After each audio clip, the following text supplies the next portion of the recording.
Olá e sejam muito bem-vindos a quem nos escuta, na verdade, para mais uma exploração aprofundada, É muito bom estar de volta. com certeza. É sempre um privilégio ter esse espaço para mergulhar em ideias, questionar as nossas certezas diárias e, quem sabe, encontrar formas mais inteligentes de lidar com a nossa própria rotina.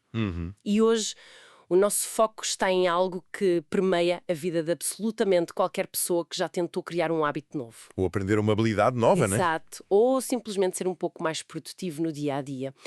E, para ser bem sincero, o que a gente vai debater hoje bate de frente com muita coisa que a cultura moderna de superação costuma aplaudir. Bate muito de frente. Nós vamos analisar a raiz das nossas falhas quando tentamos buscar algum tipo de aprimoramento contínuo. E é um debate muito necessário, porque existe uma exaustão coletiva em torno dessa busca por melhoria, sabe?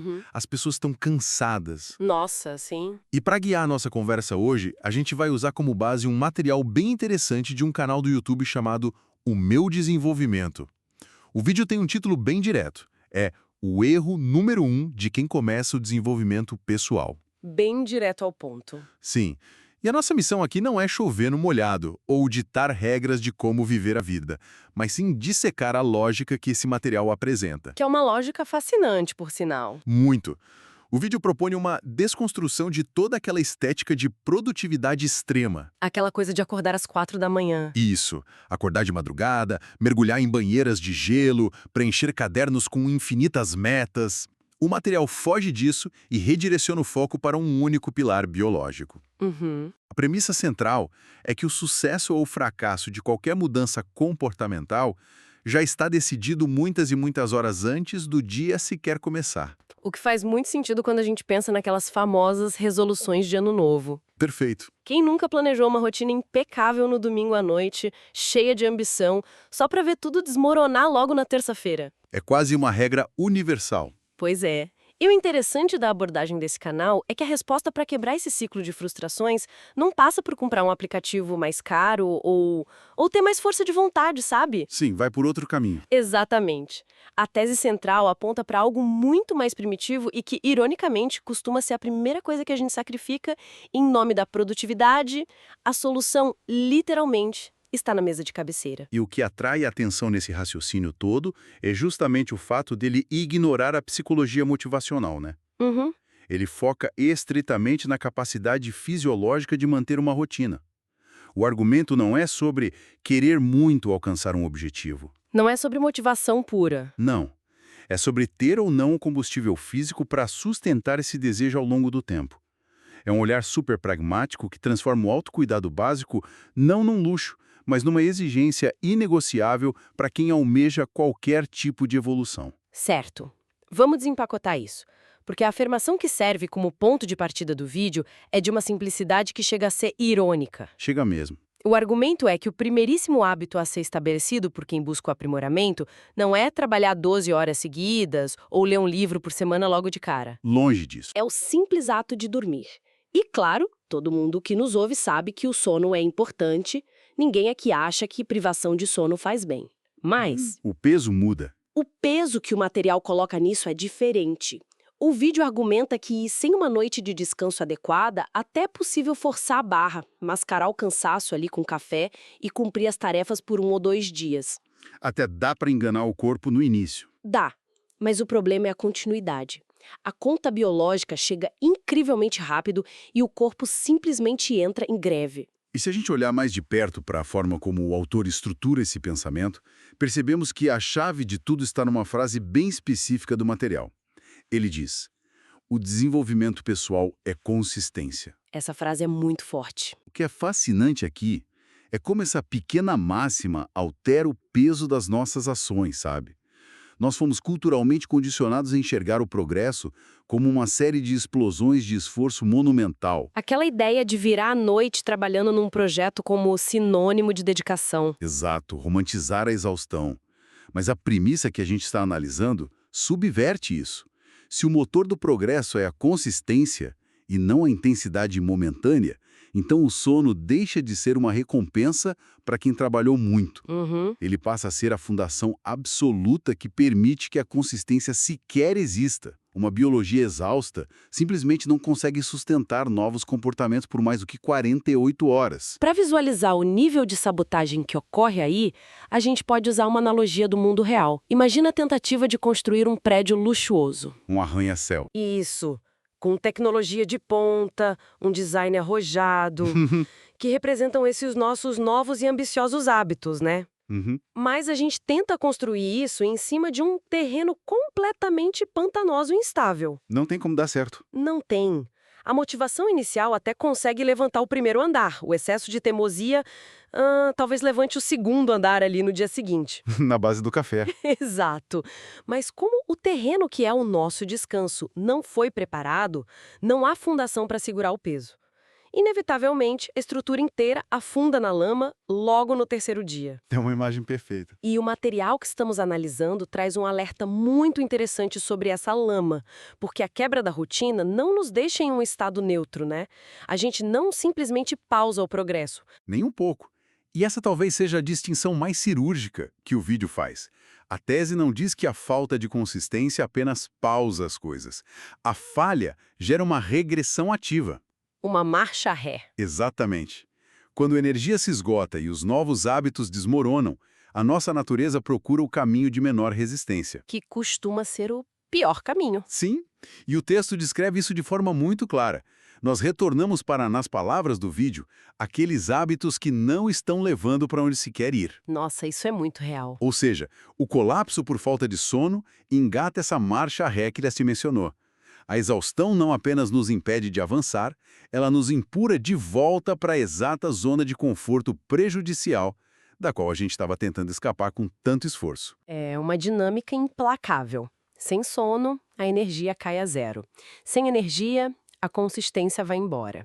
E sem consistência, a pessoa inevitavelmente retorna aos velhos vícios comportamentais. É uma matemática que não fecha. Não fecha mesmo. Mas isso nos leva a uma questão meio óbvia, né? Se todo mundo, no fundo, sabe que precisa dormir para funcionar bem, por que a gente falha tanto nisso? Essa é a grande pergunta. O vídeo não ignora essa contradição. Ele vai direto apontar o que considera ser a maior barreira moderna para o sono. E o diagnóstico recai sobre um objeto que provavelmente está na mão ou no bolso de quase todo mundo que está nos ouvindo agora. O celular.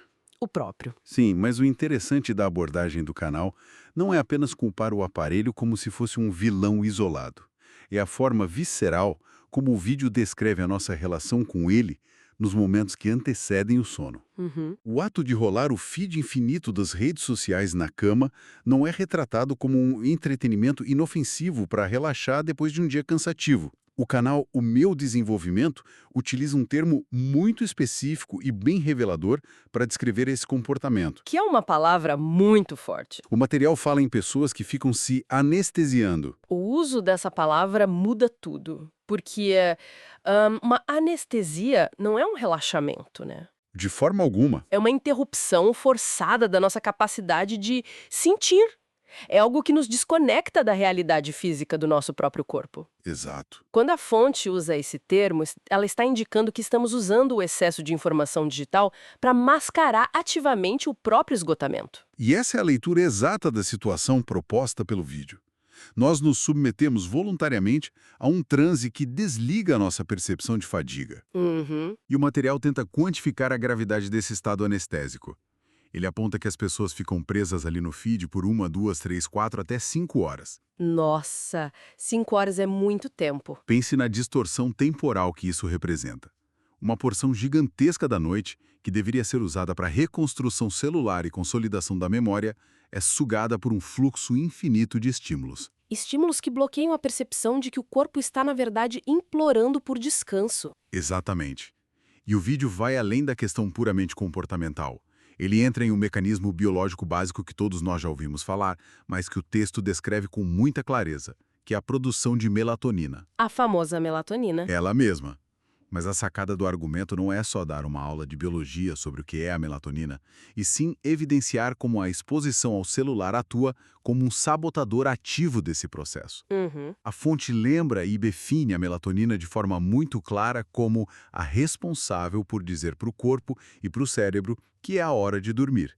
É o sinal natural que engatilha todo o processo de descanso. E o ponto de atrito fisiológico gerado pela tela luminosa é que ela impede a criação desse sinalizador, certo? Perfeito. A luz e o estímulo constante do celular atuam como um interruptor que corta essa comunicação interna do organismo.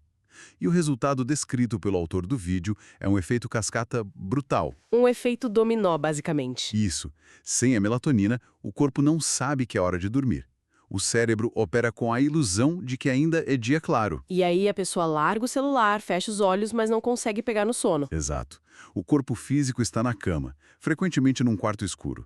Mas a mente continua operando em estado de vigília total. É aquele cenário clássico e frustrante de ficar rolando de um lado para o outro na cama, e a abordagem do canal mostra que essa agitação noturna não é necessariamente um quadro clínico de insônia isolada, Muitas vezes não é. mas sim o sintoma direto dessa confusão biológica que nós mesmos induzimos com a tela. Com certeza. A consequência inevitável dessa batalha entre um corpo exausto e um cérebro artificialmente alerta é que quando o despertador finalmente toca, A pessoa acorda destruída. totalmente destruída para o dia seguinte. E aí, nós voltamos à estaca zero da nossa conversa. Com um tanque de energia vazio logo de manhã, a chance de cumprir aquela lista de metas ambiciosas evapora completamente. Aquele prédio metafórico que você mencionou afunda no pântano antes mesmo da primeira xícara de café ser tomada. Exato. O que torna toda a análise da fonte muito bem amarrada. O ciclo vicioso está perfeitamente mapeado pelo canal. Tá sim. A busca pelo desenvolvimento exige consistência. A consistência exige energia. A energia exige sono de qualidade. E o sono é bloqueado pela anestesia digital que escolhemos consumir na cama. É um contraste muito gritante. A ambição de ter um dia seguinte incrivelmente produtivo é silenciosamente assassinada pelo hábito de rolar um feed infinito na noite anterior. Então, o que tudo isso significa na prática? Porque o material, felizmente, não para só no diagnóstico desse desastre moderno. Ele avança para uma proposta de resolução, né? Sim, ele oferece uma rota de fuga. E qual é o plano de ação que o vídeo apresenta para quebrar esse ciclo? O vídeo lista passos muito pragmáticos para a rotina noturna. Primeiro, estabelecer um horário limite para largar o celular. Segundo, decidir ir dormir mais cedo. E o terceiro passo, que é crucial, substituir a tela pela leitura de um livro. É uma troca tática bem inteligente. Muito. Sai o estímulo luminoso e infinito do feed. Entra a atividade focada e analógica das páginas de papel. Pode até soar como um conselho trivial à primeira vista, tipo, leia um livro antes de dormir. A gente ouve muito isso. A gente ouve o tempo todo. Mas quando analisamos a mecânica por trás dessa substituição dentro do contexto biológico que o vídeo construiu, dá para perceber que não se trata apenas de buscar entretenimento em outra plataforma. Não.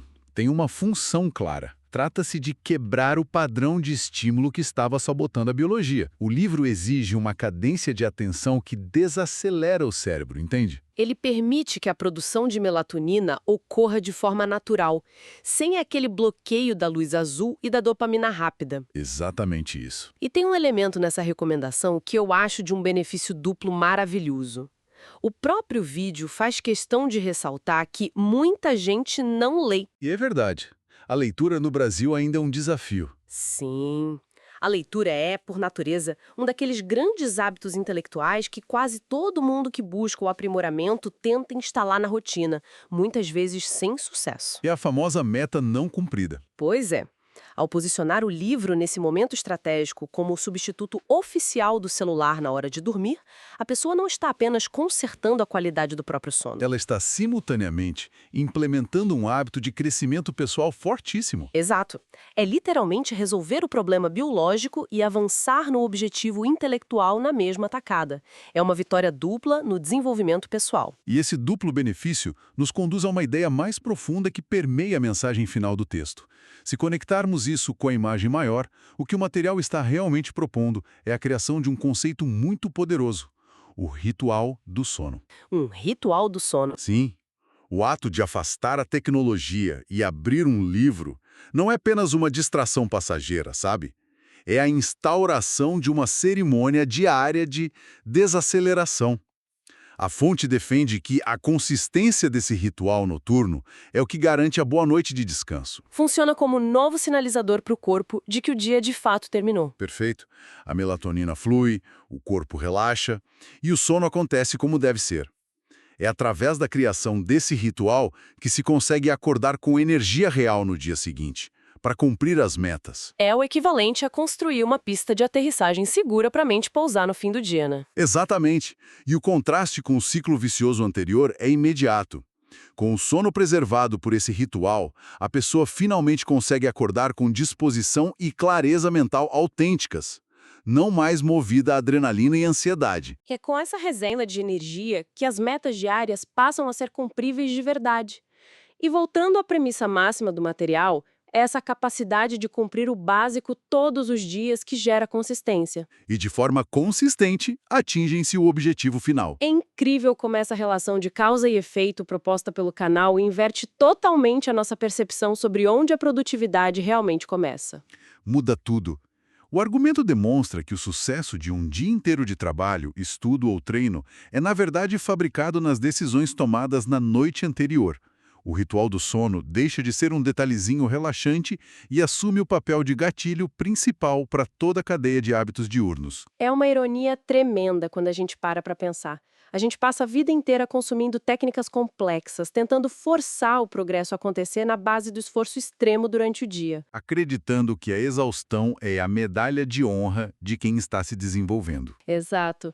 Quando, na verdade, a tese que acabamos de dissecar revela que a chave que destranca a nossa capacidade de evoluir sempre esteve em proteger implacavelmente as nossas horas de escuridão e descanso. É um alívio constatar que a base para alcançar coisas complexas é extremamente biológica e acessível. É muito acessível, literalmente para qualquer pessoa que consiga colocar um livro na mesa de cabeceira.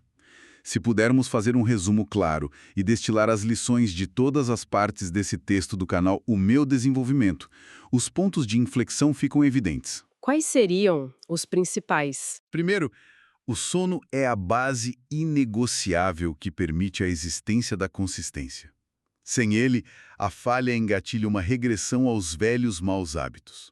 Segundo, o feed infinito é o grande obstáculo moderno. Ele age como uma anestesia que consumimos voluntariamente, bloqueando ativamente os sinais biológicos naturais, como a melatonina. E, por fim, o ritual noturno de leitura é a ponte para o sucesso.